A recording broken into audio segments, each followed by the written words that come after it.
siomay on the side. Prito to eh. Ayun. Tinapit pa na lang ako. Stallion. Mamat po!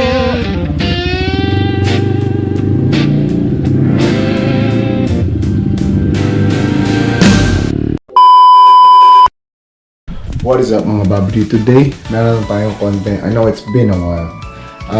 Pupunta tayo ng Batangas kasama yung tropa natin si Denver. Finish natin yung break-in sa Stallion. Tingnan natin yung mabisa ang ating pagkakabuild. Ready lang tayo.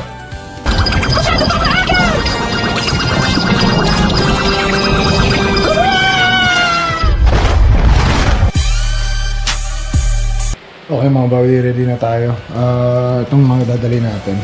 Tayo ng kapote. Motowork. Tapos, ito yung backpack natin na waterproof galing Canada. Nandyan yung ating motowork din na pantalan. Pero today, itong helmet mo na gagamitin natin. Itong Evo. Kasi may bagyo daw ngayon eh. So, just in case ang umulan, chill lang tayo. Ang issue ko lang is hindi ko mahanap yung dangle ko ng mic. So, habang nag-drive ako, baka medyo malabo or hindi nyo ako masyado marinig. Pero, chill lang. Enjoy pa rin tayo, ha? Okay. Larga na tayo mga guys.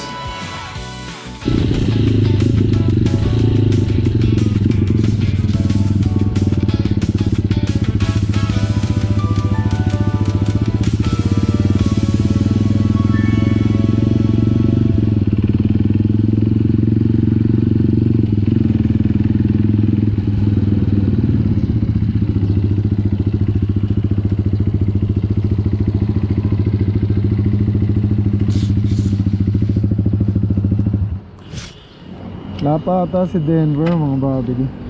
Kontakin muna natin si Denver kasi medyo tatagal na ako sa nakaya yun. Okay kaya yung tao na yun. So balik tayo kapag nandito na si Denver. Tapos larga na tayo ng Batangas. Hindi ko alam saan tayo pupunta eh. Alam ko lang Batangas kasi siya yung nagplano this time. Kasi last time ako nagplano ng pinuntahan. This time siya may plano. Siguro mga magandang views. Tapos kainan to. Okay, balik tayo mamaya.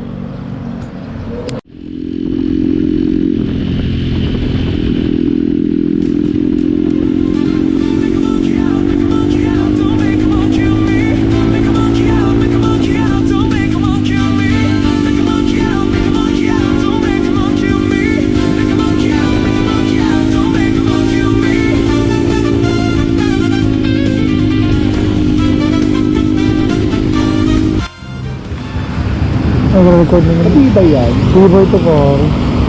Yung quick release. Oo, sakto lang naman. Pero bihira ko lang magamit. Ang ganda kasi hindi mo na i-gagawin eh. True no. Salpak na lang no. Saan mo gano'n Shopee pre? Shopee lang yan pare. Shopee lang lahat. Tingnan natin. Ang send ko sa'yo mamaya. Lazada o Shopee? Something like that. Tingin ko Lazada kasi recently lang ako nagka-Shopee. Ano na ba? Ayos naman yung point of view, no? Tutok naman sa kalsada, no?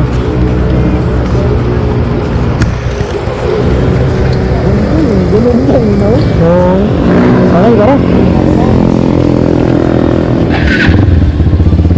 Muna ka pa. Okay. Record lang natin to kasi ang ganda ng view kahit na wala. Nasa Tagaytay pala tayo sa Batangas.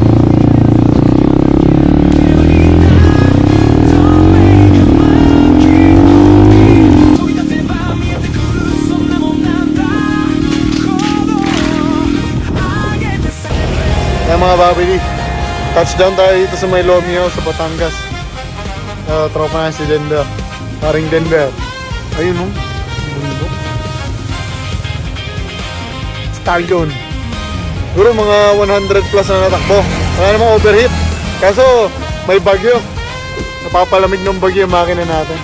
Okay, kaya muna tayo. Try natin tong Lomi na sinasabi ni Denver. Pang ano tayo? Nanawan din na tayo rito eh. Itong Lomi nila. Tapos nag-order na rin kami ng siomay on the side. Prito to eh. Ayun. Tinapit pa na lang ako. Okay. Kaya na muna. Salamat po.